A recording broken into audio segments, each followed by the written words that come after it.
महापुरुषों के अनमोल वचन हमारे जीवन में प्रेरणा और मार्गदर्शन प्रदान करते हैं।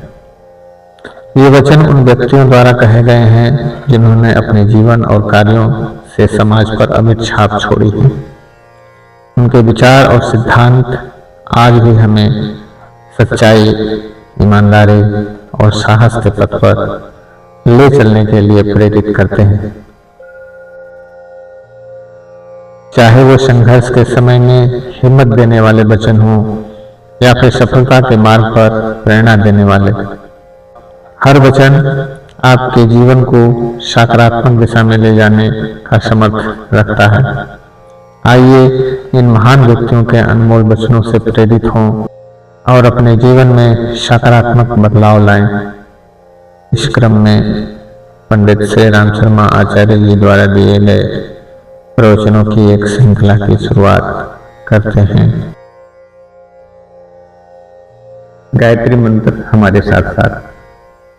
ओम भूर्भुवः स्वः तत्सवितुर्वरेण्यं भर्गो देवस्य धीमहि धियो यो नः प्रचोदयात्। देवियों, भाइयों, भवानी शंकरौ वंदे श्रद्धा विश्वास रूपिणौ याभ्यां विना न पश्यन्ति सिद्धाः वान्तिस्मीश्वरम्। गोस्वामी तुलसीदास जी जब रामायण का निर्माण करने लगे तो उनके मन में एक विचार आया कि इतना बड़ा ग्रंथ जिसके जहाज पर बिठा करके संसार के प्राणियों का उद्धार किया जा सकता है, उसे बनाने के लिए मुझे क्या करना चाहिए, उसके लिए किस शक्ति का सहारा लिया जाना चाहिए। उन्होंने यह कहा कि भवानी शंकर की वंदना करनी चाहिए, उनकी सहायता लेनी चाहिए। उनकी शक्ति के बिना इतना बड़ा रामचरितमानस जिस पर बिठा करके अनेक मनुष्यों को भवसागर से पार किया जा सकता है, कैसे संभव होगा। उन्होंने भवानी और शंकर की वंदना की। पश्चात उनके मन में एक और विचार आया कि आखिर भगवान शंकर हैं क्या, शक्ति कहाँ से आती है, क्यों आती है, उद्धार कैसे हो सकता है। ऐसे अनेक प्रश्न तुलसीदास जी के मन में उत्पन्न हुए। उनका समाधान भी उसी श्लोक में हुआ जिसका कि मैं आप लोगों के सम्मुख विवेचना कर रहा हूँ। भवानी शंकरो वंदे। भवानी और शंकर की हम वंदना करते हैं, तो ये है कौन? श्रद्धा विश्वास रूपिणो, अर्थात श्रद्धा का नाम पार्वती और विश्वास का नाम शंकर। श्रद्धा और विश्वास इन दोनों का नाम ही शंकर और पार्वती है। इनका प्रतीक विग्रह मूर्ति हम मंदिरों में स्थापित करते हैं, उनके चरणों पर अपना मस्तक झुकाते हैं, जल चढ़ाते हैं, बेलपत्र चढ़ाते हैं, आरती करते हैं। ये सब क्रिया कृत्य हम करते हैं, लेकिन मूलतः शंकर क्या है? श्रद्धा और विश्वास। श्रद्धा और विश्वास। याभ्याम बिना न पश्यन्ति, जिनकी पूजा किए बिना कोई सिद्ध पुरुष भी भगवान को प्राप्त नहीं कर सकते। भवानी शंकर की इस महत्ता और महात्म्य पर मैं विचार करता रहा, तब एक और पौराणिक कथा मेरे सामने आई। पुराणों में कथा आती है कि एक संकट का समय था जब भगवान परशुराम को यह मालूम पड़ा कि सब जगह अन्याय, अत्याचार फैल गया है, अनाचार फैल गया है। इसके निवारण के लिए हमें क्या करना चाहिए? परशुराम जी उत्तर काशी गए और वहां भगवान शिव का तप करने लगे। तप करने के पश्चात भगवान शंकर ने उन्हें एक परशु दिया और कहा कि अनीत का, अन्याय का और अत्याचार का इस संसार में से उच्छेदन किया जा सकता है और आपको करना चाहिए। भगवान शंकर की ऐसी महत्ता और ऐसी शक्ति का वर्णन पुराणों में पाया गया है, पर आज हम देखते हैं कि वह शक्ति कुंठित कैसे हो गई। हम शंकर की पूजा करते हैं पर समस्याओं से घिरे हुए हैं, क्यों? शंकर की शक्ति वरदान होकर के सामने क्यों नहीं आती? शंकर के भक्त होते हुए भी हम किस तरीके से पिछड़ते और पददलित होते चले जा रहे हैं? भगवान हमारी कब सहायता कर सकते हैं? ये विचार मैं देर तक करता रहा। 18 पुराणों का अनुवाद मैंने संस्कृत से हिंदी में किया। उसमें से शिव पुराण की एक कथा मुझे याद आई, जिसने हमारी शंका का समाधान कर दिया कि भगवान शंकर हमारी सहायता क्यों नहीं करते, क्यों नहीं उनकी शक्ति का लाभ मिलता, क्यों उनके चमत्कार हमें दिखाई नहीं पड़ते, जबकि भगवान शंकर के भक्त जिन्होंने क्या से क्या अनुदान प्राप्त किए हैं, जो भी तप करने के लिए खड़ा हो गया वह न जाने क्या से क्या प्राप्त कर लिया। हम और आप जैसे शिव उपासक उस शक्ति को प्राप्त क्यों नहीं कर सकते? ऐसी बात नहीं, पर कहीं न कहीं चूक रह जाती है, कहीं न कहीं भूल रह जाती है। उस भूल को हमें निकालना ही पड़ेगा और निकालना ही चाहिए। इसके बिना अध्यात्म का पूरा लाभ नहीं मिल सकेगा। और दुनिया के सामने हम सिर ऊंचा उठाकर यह नहीं कह सकेंगे कि हम ऐसी शक्ति के उपासक हैं जो अपनी उंगली के इशारे पर सारी दुनिया को हिला सकती है। तो गलती और चूक कहाँ हो गई? चूक और गलती वहां हो गई जहां भगवान शिव और पार्वती का असली स्वरूप हमको समझ में नहीं आया। उसके पीछे जो फिलॉसफी है वह समझ में नहीं आई, मात्र उसका बाहरी स्वरूप समझता रहा।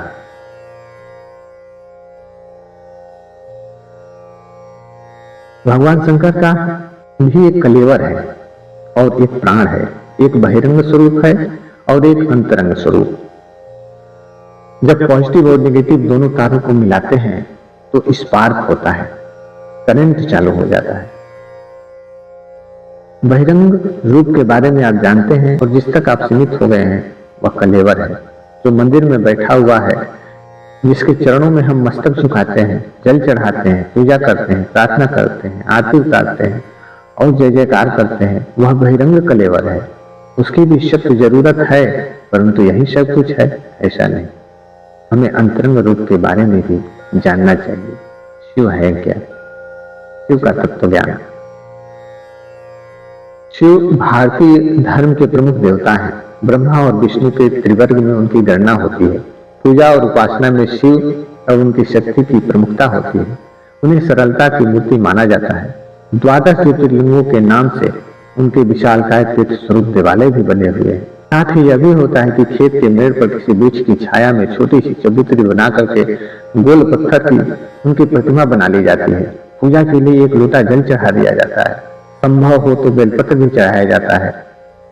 फलों की अपेक्षा नहीं है उन्हें, न धूप दीप की, न नैवेद्य चंदन पुष्प जैसे उपचार अलंकारों के प्रति उनका कोई आकर्षण है। क्या शिव कहीं है? अगर है तो उनकी क्रिया पद्धति क्या है? ऐसे प्रश्नों का उत्तर बाल विनोद की तरह नहीं दिया जाना चाहिए।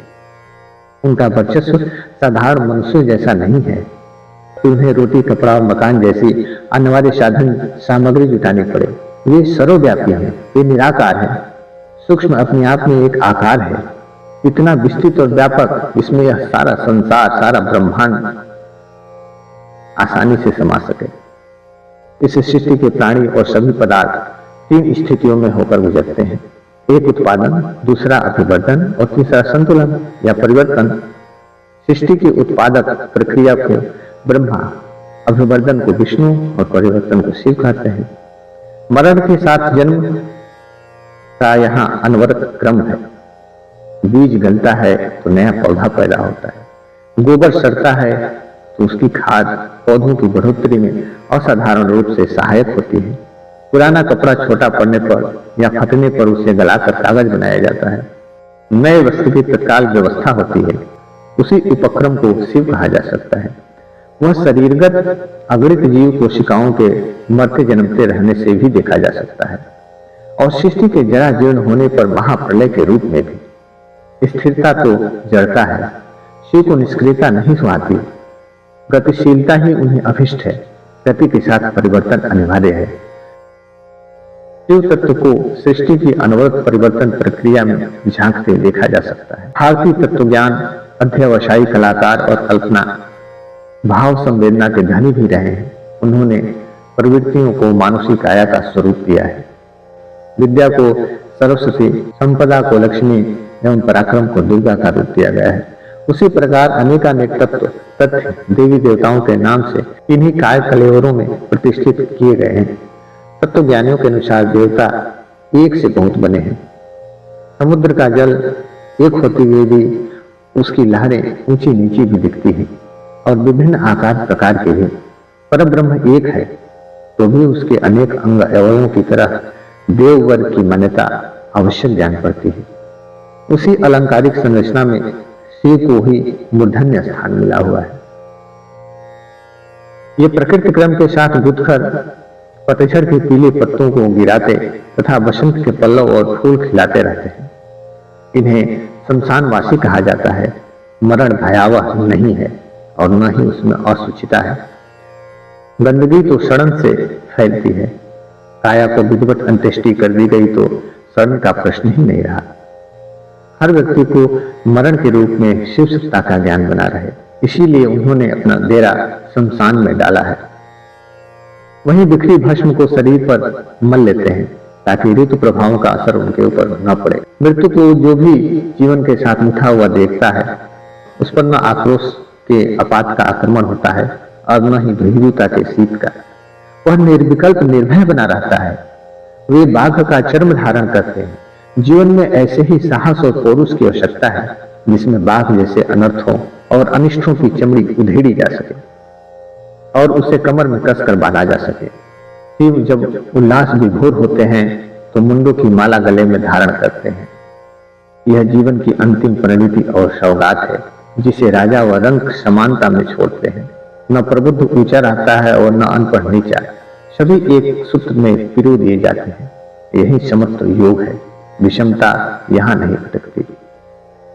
शिव को नीलकंठ भी कहते हैं। कथा है कि समुद्र मंथन में जब सर्वप्रथम अहंता की वारुणी और दर्प का विष निकला तो शिव ने इस हलाहल को अपने गले में धारण कर लिया। न उगला और न ही पिया। उगलते तो वातावरण में विषाक्तता फैलती, पीने पर पेट में कोलाहल मचता। मध्यवर्गीय नीति अपनाई। शिक्षा यह है कि विषाक्तता को न तो आत्मसात करें और न ही विक्षोभ उत्पन्न कर उसे उगलें। उसे कंठ तक ही प्रतिबंधित रखें। इसका तात्पर्य योग सिद्धि से भी है। योगी पुरुष अपने सूक्ष्म शरीर पर अधिकार पा लेता है, जिससे उसके स्थूल शरीर पर तीक्ष्ण विषयों का भी प्रभाव नहीं होता। उन्हें भी वह सामान्य मानकर पचा लेता है। इसका अर्थ यह भी है कि संसार में अपमान और कटुता आदि दुख कष्टों का उन पर कोई प्रभाव नहीं होता। उन्हें भी वह साधारण घटनाएं मानकर आत्मसात कर लेता है और विश्व कल्याण की अपनी आत्मिक वृत्ति निश्चल भाव से बनाए रहता है। दूसरे व्यक्तियों की तरह लोकोपचार करते समय इसका कोई ध्यान नहीं रहता। वह निर्विकार भाव से सबकी भलाई में जुटा रहता है। खुद विष पीता है और औरों के लिए अमृत लुटाता रहता है। शिव का वाहन वृषभ है, जो शक्ति का पुंज भी है और सौम्य और सात्विक भी। ऐसे ही आत्माएं शिव तत्व से लगी रहती हैं और नंदी जैसा श्रेय पाती हैं। शिव का परिवार भूत पलीत जैसे अनगढ़ों का परिवार है, यानी पिछड़ों, अपंगों, इच्छुकों को हमेशा साथ लेकर चलने से ही सेवा सहयोग का प्रयोजन बनता है। भगवान शंकर का रूप गोल बना हुआ है। गोल क्या है? ग्लोब। यह सारा विश्व ही भगवान शिव है। अगर विश्व को इस रूप में माने तो हम उस पर आध्यात्म के मूल में चले जाएंगे, जो भगवान राम और कृष्ण ने अपने भक्तों को दिखाया था। गीता के अनुसार जब अर्जुन मोह में डूबा हुआ था तब भगवान ने अपना विराट रूप दिखाया और कहा, यह सारा विश्व ब्रह्मांड जो कुछ भी है वह मेरा ही स्वरूप है। एक दिन यशोदा कृष्ण को धमका रही थी कि तैने मिट्टी खाई है। वे बोले, नहीं, मैंने मिट्टी नहीं खाई। उन्होंने मुंह खोलकर सारा विश्व ब्रह्मांड दिखाया और कहा, यह मेरा असली स्वरूप है मां। भगवान राम ने भी यही कहा था। रामायण में वर्णन आता है कि माता कौशल्या और काक भूसुंडी जी को उन्होंने अपना विराट स्वरूप दिखाया था। इसका मतलब यह है कि हमें सारे विश्व को भगवान की विभूति, भगवान का स्वरूप मानकर चलना चाहिए। शंकर की गोल पिंडी उसी का छोटा सा स्वरूप है जो बताता है कि यह विश्व ब्रह्मांड गोल है, एटम गोल है, धरती माता, विश्व माता गोल है। इसको हम भगवान का स्वरूप माने और विश्व के साथ वह व्यवहार करें जो हम अपने लिए चाहते हैं तो मजा आ जाए। फिर हमारी शक्ति, हमारा ज्ञान, हमारी क्षमता वह हो जाए जो शंकर भक्तों की होनी चाहिए। शंकर भगवान के गले में पड़े हुए काले सांप और मुंडों की माला, काले बिस्तरों का इस्तेमाल इस तरीके से उन्होंने किया है कि उनके लिए वे फायदेमंद हो गए, उपयोगी हो गए और काटने भी नहीं पाए। शंकर जी की इस शिक्षा को हर शंकर भक्त को अपनी फिलॉसफी में सम्मिलित कर लेना चाहिए। किस तरीके से उन्हें गले से लगाना चाहिए और किस तरीके से उनसे फायदा उठाना चाहिए। शंकर जी के गले में पड़ी मुंडों की माला भी यह कह रही है कि जिस चेहरे को हम 20-20 बार शीशे में देखते हैं, सजाते संवारते हैं, सजाने संवारने के लिए रंग पाउडर पोतते हैं, वह मुंडों की हड्डियों का टुकड़ा मात्र है। चमड़ी जिसे ऊपर से सुनहरी चीजों से रंग दिया गया है और जिस बाहरी रंग के टुकड़ों को हम देखते हैं उसे उघाड़ कर देखें तो मिलेगा कि इंसान की जो खूबसूरती है उसके पीछे सिर्फ हड्डी का टुकड़ा जमा हुआ पड़ा है। हड्डियों की मुंडमाला की यह शिक्षा है, नसीहत है मित्रों, जो हम आपको भगवान शंकर के चरणों में बैठकर सीखना चाहिए। शंकर जी का विवाह हुआ तो लोगों ने कहा कि किसी बड़े आदमी को बुलाओ, देवताओं को बुलाओ। उन्होंने कहा नहीं, हमारी बारात में तो खुद पलीत ही चलेंगे। रामायण का छंद है, तनु छीन को अति पीन, पावन को अपावन तनु धरे। शंकर जी ने भूत पलितों का, पिछड़ों का भी ध्यान रखा है और अपनी बारात में ले गए। आपको भी इनको अपने साथ लेकर चलना चाहिए। शंकर जी के भक्तों, अगर आप उन्हें साथ लेकर चल नहीं सकते तो फिर आपको सोचने में मुश्किल पड़ेगी, समस्याओं का सामना करना पड़ेगा और फिर जिस आनंद में और खुशहाली में शंकर के भक्त रहते हैं आप नहीं रह पाएंगे। जिन शंकर जी के चरणों में आप बैठे हुए हैं उनसे क्या कुछ सीखेंगे नहीं? पूजा ही करते रहेंगे आप। यह सब चीजें सीखने के लिए ही है। भगवान को कोई खास पूजा की आवश्यकता नहीं पड़ती। शंकर भगवान की सवारी क्या है? बैल। वह बैल पर सवार होते हैं। बैल उसे कहते हैं जो मेहनत कश होता है, परिश्रमी होता है। जिस आदमी को मेहनत करनी आती है, वह चाहे भारत में हो, इंग्लैंड में हो, फ्रांस में हो, कहीं का भी रहने वाला क्यों न हो, वह भगवान की सवारी बन सकता है। भगवान सिर्फ उनकी सहायता किया करते हैं जो अपनी सहायता आप करते हैं। बैल हमारे यहाँ शक्ति का प्रतीक है, हिम्मत का प्रतीक है। आपको हिम्मत से काम लेना पड़ेगा और अपनी मेहनत तथा पसीना के ऊपर निर्भर रहना पड़ेगा, अपनी अकल के ऊपर निर्भर रहना पड़ेगा। आपके उन्नति के द्वार और कोई नहीं खोल सकता, स्वयं खोलना होगा। भैंसे के ऊपर कौन सवार होता है? देखा आपने? शनिश्चर। भैंसा वह होता है जो काम करने से जी चुराता है और बैल हमेशा से शंकर जी का बड़ा प्यारा रहा है। वह उस पर सवार रहे हैं, उनको पुचकारते हैं, खिलाते हैं, पिलाते हैं, नहलाते हैं, धुलाते हैं, अच्छा रखते हैं। शिव जी का मस्तक ऐसी विभूतियों से सुसज्जित है जिन्हें हर दृष्टि से उत्कृष्ट और आदर्श कहा जा सकता है। मस्तक पर चंदन अस्तर की नहीं, चंद्रमा जैसी संतुलनशीलता धारण की हुई है। शिव के मस्तक पर चंद्रमा है जिसका अर्थ है शांति, संतुलन। चंद्रमा मन की मुदिता अवस्था का प्रतीक है, अर्थात योगी का मन सदैव चंद्रमा की भांति प्रफुल्ल और उसी के समान खिला निशंक होता है। चंद्रमा पूर्ण ज्ञान का प्रतीक भी है, अर्थात उसे जीवन के अनेक गहन परिस्थितियों में रहते हुए भी किसी प्रकार का विभ्रम अथवा ऊहापोह नहीं होता। वह प्रत्येक अवस्था में प्रमुदित ही रहता है, विषमताओं का उस पर कोई प्रभाव नहीं पड़ता। सिर से गंगा की जलधार बहने का आशय ज्ञान गंगा से है। मस्तिष्क के अंतराल में मात्र ग्रे मैटर न भरा रहे, ज्ञान विज्ञान का भंडार भी बनना चाहिए ताकि हमारी समस्याओं का समाधान हो तथा दूसरों को भी उलझनों से उबार सकें, वातावरण को सुख शांति में कर सकें। सिर से गंगा का उद्भव शिव जी की आध्यात्मिक शक्तियों पर, उनके जीवन के आदर्शों पर प्रकाश डालती है। गंगा जी विष्णु लोक से आती हैं। यह अवतरण महान आध्यात्मिक शक्तियों के रूप में होता है। उसे संभालने का प्रश्न बड़ा विकट है। शिव जी को इसके उपयुक्त समझा गया और भगवती गंगा को उनकी जटाओं में आश्रय मिला। गंगा जी यहाँ ज्ञान की प्रचंड आध्यात्मिक शक्ति के रूप में अवतरित होती है।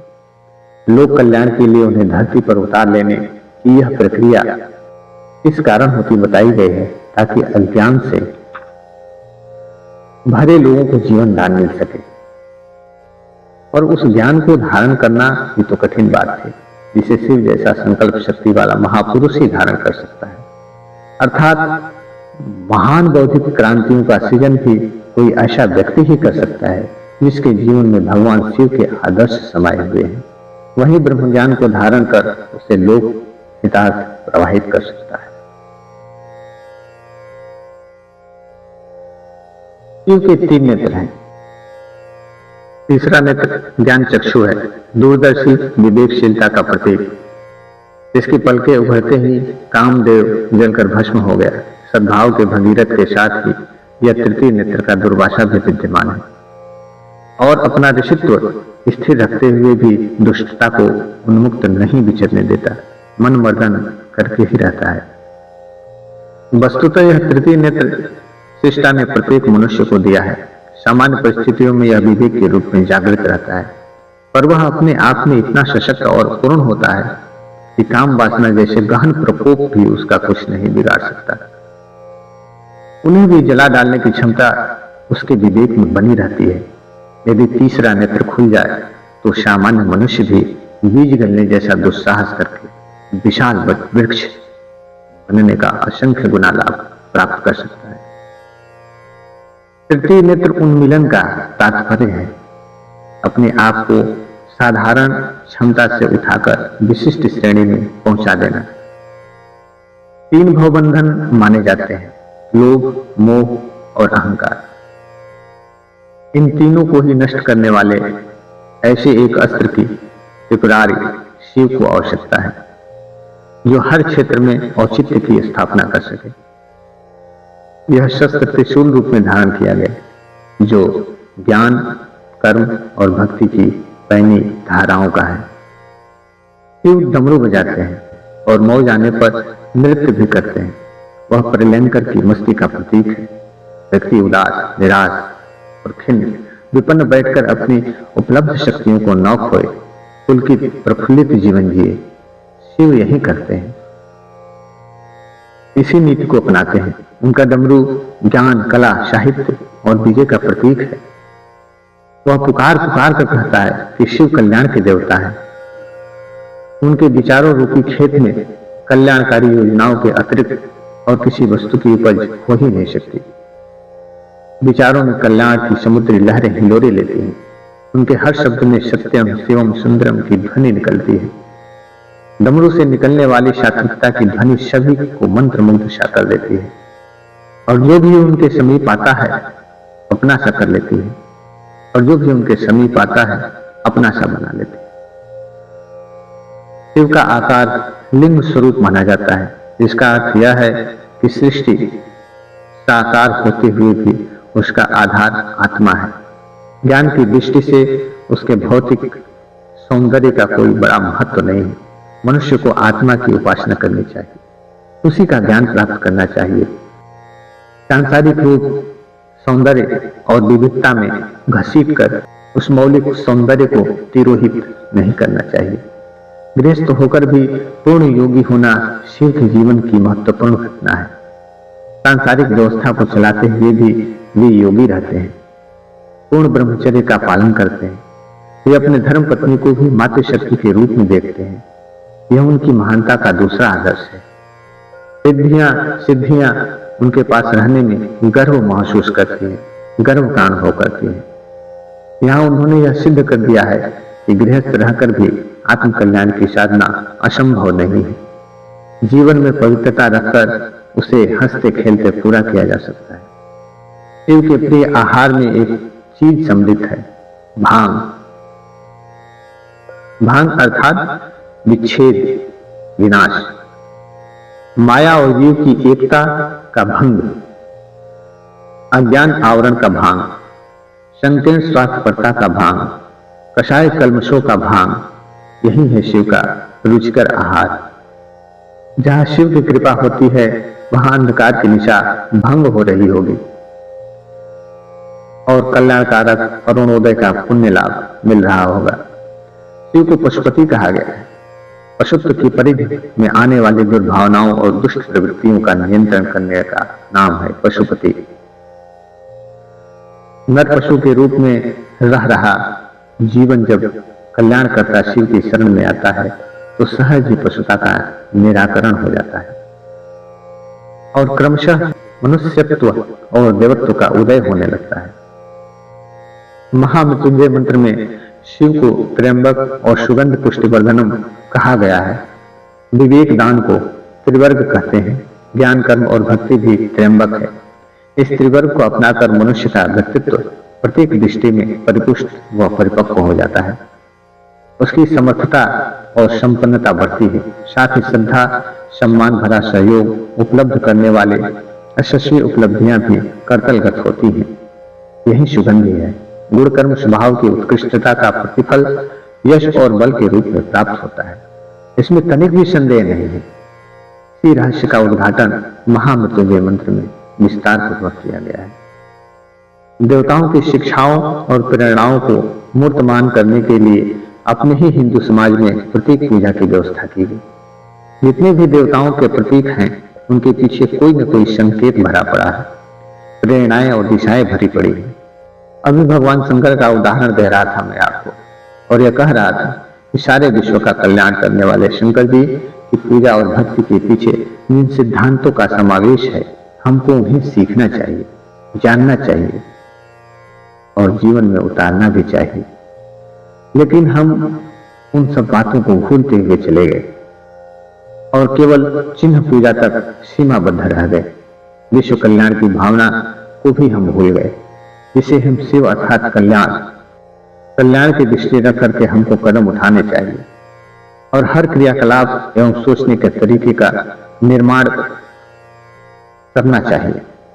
कल्याण को देखने की अगर हमारी दृष्टि पैदा हो जाए तो यह कह सकते हैं कि हमने भगवान शिव के नाम का अर्थ जान लिया। ओम नमः शिवाय का जब तो किया, लेकिन शिव शब्द का मतलब क्यों नहीं समझा? मतलब समझना चाहिए था और तब जप करना चाहिए था। पहले मतलब समझना चाहिए था और तब जप करना चाहिए था। लेकिन हम मतलब को छोड़ते चले गए और बाह्य रूप को पकड़ते चले गए। इससे काम बनने वाला नहीं है। हिंदू समाज के पूज्य देवता, जिनकी हम दोनों वक्त आरती उतारते हैं, जप करते हैं, शिवरात्रि के दिन पूजा और उपासना करते हैं और न जाने क्या क्या प्रार्थनाएं करते कराते हैं, क्या वे भगवान शंकर हमारी कठिनाइयों का समाधान नहीं कर सकते? या हमारी उन्नति में कोई सहयोग नहीं दे सकते? भगवान को देना चाहिए। हम उनके प्यारे हैं, उपासक हैं, हम उनकी पूजा करते हैं। वे बादल के तरीके से हैं। अगर पात्रता हमारी विकसित होती चली जाएगी तो वह लाभ मिलता चला जाएगा जो शिव भक्तों को मिलनी चाहिए। हिंदू धर्म में जितने त्योहार मनाए जाते हैं वे सभी किसी न किसी सांस्कृतिक, ऐतिहासिक या वैज्ञानिक आधार पर प्रचलित किए गए हैं।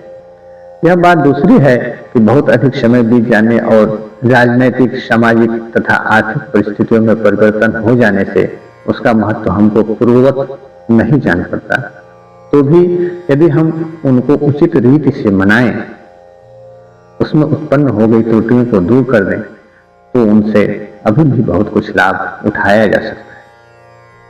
देश की साधारण जनता को उसके ऊपर धार्मिक आस्था है और इन त्योहारों और धार्मिक उत्सवों के द्वारा उनको बड़ी कल्याणकारी, नैतिक और चारित्रिक शिक्षाएं दी जा सकती हैं। यहाँ पर हम शिवरात्रि के व्रत के संबंध में कुछ विवेचना करेंगे। आज हमारे देश में लाखों नर नारी भगवान शिव के उपासक हैं। उपासना का अर्थ है समीप बैठना। उपास्य देव गुणों का चिंतन, मनन और उन्हें ग्रहण करने का प्रयत्न करना, उस पथ पर अग्रसर होने की चेष्टा करना। सच्चे शिव के उपासक यही हैं जो अपने मन में स्वार्थ भावना को त्याग कर परोपकार की मनोवृत्ति को अपनाते हैं। जब हमारे मन में यह विचार उत्पन्न होने लगते हैं तो हम अपने आत्मीय जनों के साथ झूठ, छल, कपट, धोखा, बेईमानी, ईर्ष्या, द्वेष आदि से मुक्त हो जाएंगे। यदि शिवरात्रि व्रत के दिन हम इस महान पथ का अवलंबन नहीं लेते तो शिव का व्रत और पूजन केवल लकीर पीटना मात्र रह जाता है। इससे कोई विशेष लाभ नहीं होता। शिवरात्रि की स्थूल कथा का वर्णन जहां किया गया है, जिसका सूक्ष्म आशय यह है कि जिसमें यह सारा जगत शयन करता है, जो विकार रहित है वह शिव है। जो सारे जगत को अपने भीतर लीन कर लेते हैं वही भगवान शिव है। शिव महिम स्तोत्र में एक जगह लिखा है, महासमुद्र रूपी शिव जी एक अखंड परम तत्व हैं। उन्हीं को अनेक विभूतियां अनेक नामों से पूजा जाता है। यही सर्वव्यापकता सर्वशक्तिमान है।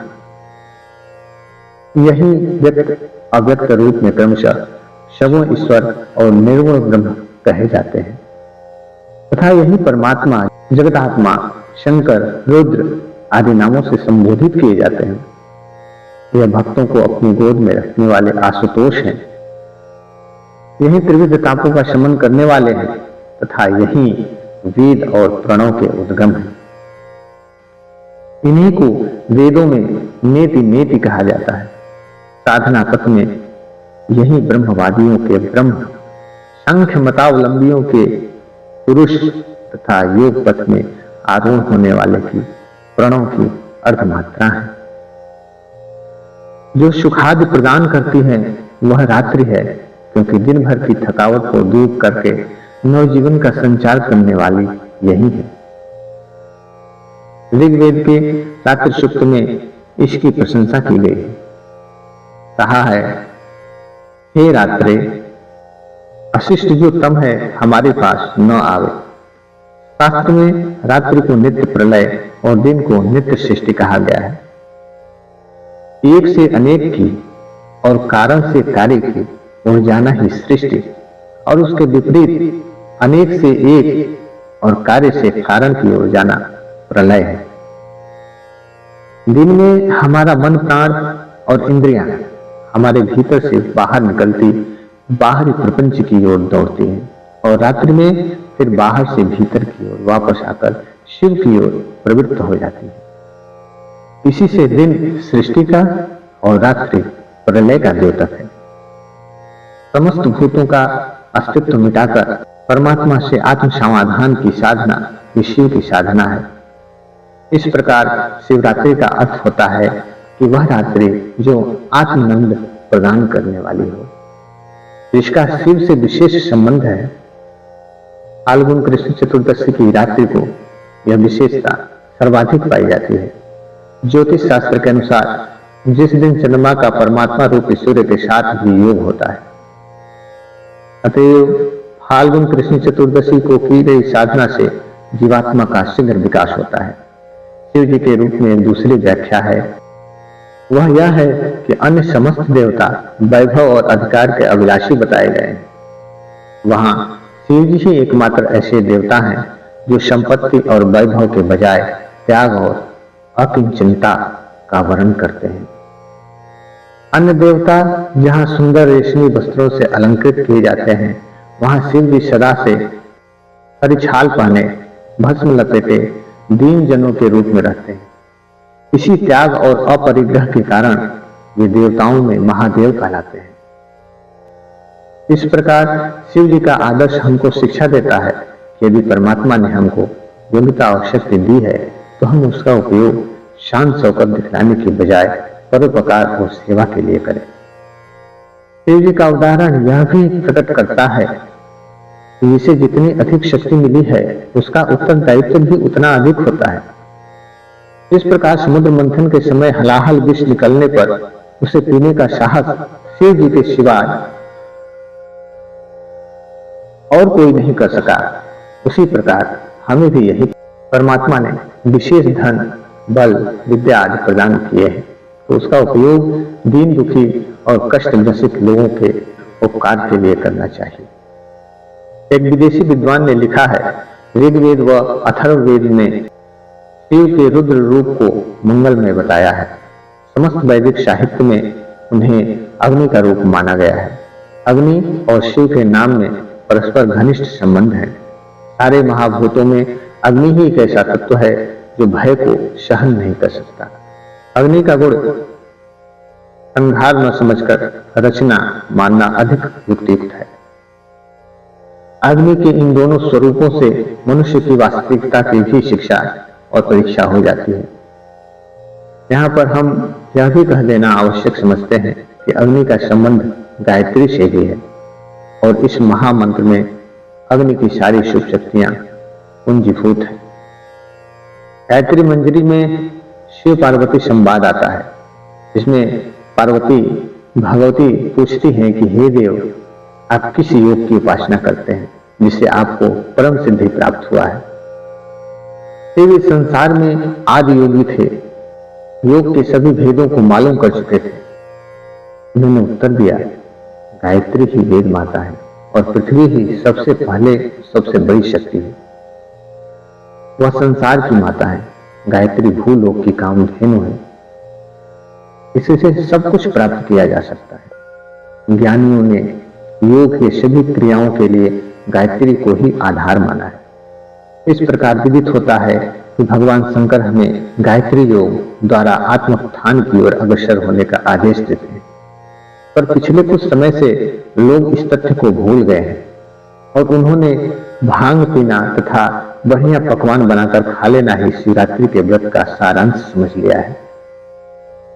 मनोरंजन के लिए स्वंग, तमाशे और गाने साधन रह गए हैं। शंकर भगवान के स्वरूप को जैसा कि मैंने आपको निवेदित किया, इसी प्रकार से सारे पौराणिक कथानकों, सारे देवी देवताओं में संदेश और शिक्षाएं भरी पड़ी हैं। काश हमने उनको समझने की कोशिश की होती तो यह प्राचीन काल के उसी तरीके से नर रत्नों में एक रहे होते, जिनको की दुनिया वाले 35 करोड़ देवता कहते हैं। 35 करोड़ आदमी हिंदुस्तान में रहते थे और उन्हीं को लोग कहते थे कि वे इंसान नहीं हैं, क्योंकि उनके ऊंचे विचार और उच्च कर्म होते थे। वह भारत भूमि देवताओं की भूमि थी और रहनी भी चाहिए। आपको यहाँ देवताओं के तरीके से रहना चाहिए।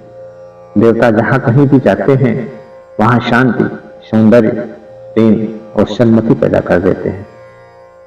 आप लोग भी जहाँ भी जाएं वहाँ आपको ऐसा ही करना चाहिए। आप लोगों ने अब तक मेरी बात सुनी, बहुत बहुत आभार आप सबका। ओम शांति शांति शांति।